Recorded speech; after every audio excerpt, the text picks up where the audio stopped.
لبيك اللهم لبيك لبيك لا شريك لك لبيك إن الحمد والنعمة لك والملك لا شريك لك. اس کے بعد ہم میقات کی بات کریں گے. ہم یہاں سے جب چلے تو یا جدہ پہ اتریں گے یا مدینہ پہ اتریں گے. جو لوگ مدینہ پہ اتریں گے ان کے لیے کوئی ٹینشن نہیں ہے, وہ اپنے عام حالت میں جائیں.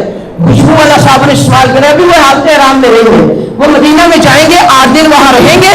8 دن کے بعد جب وہ مکہ کے سفر کے لیے نکلیں گے تو مدینہ سے نکلتے ہی ایک مقام ہے ذوالحلیفہ, پرانا اس کا نام ہے, نیا نام ہے ابار علی. وہاں ہر بس کھڑی ہوتی ہے.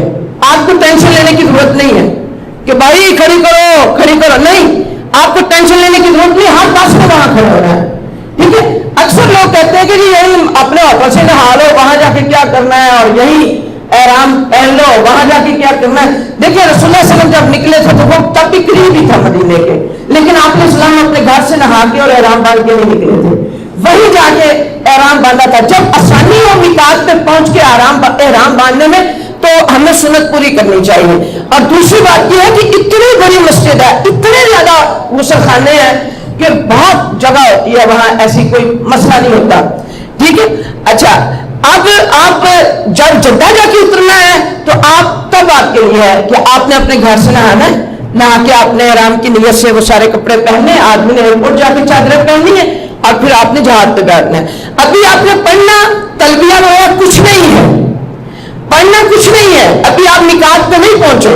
میقات اس جگہ کا نام ہے جس جگہ تک آپ بغیر احرام کے جا سکتے ہیں جب بھی مکہ جانا ہو, لیکن جب اس خاص پوائنٹ پہ جائیں گے, اس کی سیٹ میں جائیں گے تو آپ کو احرام باندھنا ہوگا, پھر آپ مکہ میں انٹر ہوں گے. ٹھیک ہے. تو یہ 5 مقامات ہیں, یہ آپ کے سامنے ہیں, یہ 5 مقامات ہیں. جو مدینہ سے آنے والے لوگ ہیں ان کے لیے ذوالحلیفہ ہے, جو اس کا نام ابار علی ہے آج کل, اور جو ادھر سے مشرقی طرف سے آتے ہیں ان کو ذات عرق جگہ ہے. یہ جو آتے ہیں یہ طائف وغیرہ کی طرف سے, وہ کرم منازل کی طرف سے آتے ہیں. یہ جو ہم یمن کے لوگ اور پاکستان ہندوستان وغیرہ کے لوگ ہیں یہ جاتے ہیں جدہ کی طرف سے جب تو یلملم ہمارا میقات ہے. لیکن اتفاق کی بات ہے کہ یہ جو یلملم کا مقام ہے اس وقت سمندر کے اندر ہے, خشکی میں نہیں ہے. لہذا ہم نے یہاں سے احرام باندھا کیونکہ ہم سمندر کے اندر اتر نہیں سکتے, اور چلتے جہاز میں ہم اتنی چھوٹا سا باتھ روم ہوتا ہے جہاز میں, بہت چھوٹا سا ہوتا ہے اور بہت ناپاکی کا ڈر ہوتا ہے, تو وہاں تو کھڑے ہو کے کپڑے بدلنے کا سوال نہیں پیدا ہوتا. اس لیے آپ نے یہیں سے پہن کے جانا ہے. جب 15-20 منٹ پیچھے ہوں گے لینڈ کرنے سے, جدہ پہنچنے سے, تو جہاز میں اعلان ہوگا کہ میقات آ گیا ہے یا آنے والا ہے, تب آپ نے الرٹ ہو جانا ہے. اب آپ نے کیا کرنا ہے, احرام تو پہلے پہننا ہوا ہے, اب آپ پہ صحیح والی پابندیاں لاگو, پہلے بھی پابندیاں تھی لیکن اب آپ نے سب سے پہلے جب آپ میقات پہ پہنچیں گے اس جگہ پہ, یعنی جب اعلان ہوگا تو آپ نیت کریں گے. آپ کیا کریں گے, نیت کریں گے. ٹھیک ہے.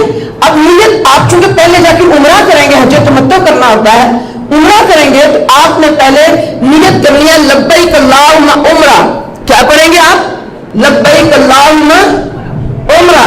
اور جب احرام باندھنا ہو حج کا تو پھر کہتے ہیں لبیک اللہم حجا. یاد رکھیں نیت دل کے ارادے کی کا نام ہے, سوائے حج اور عمرے میں وہاں نیت دل کا ارادہ کرتے ہوئے لفظوں میں اس کی ادائیگی بھی کرنی ہے. کیوں, رسول اللہ صلی اللہ علیہ وسلم کی سنت ہے.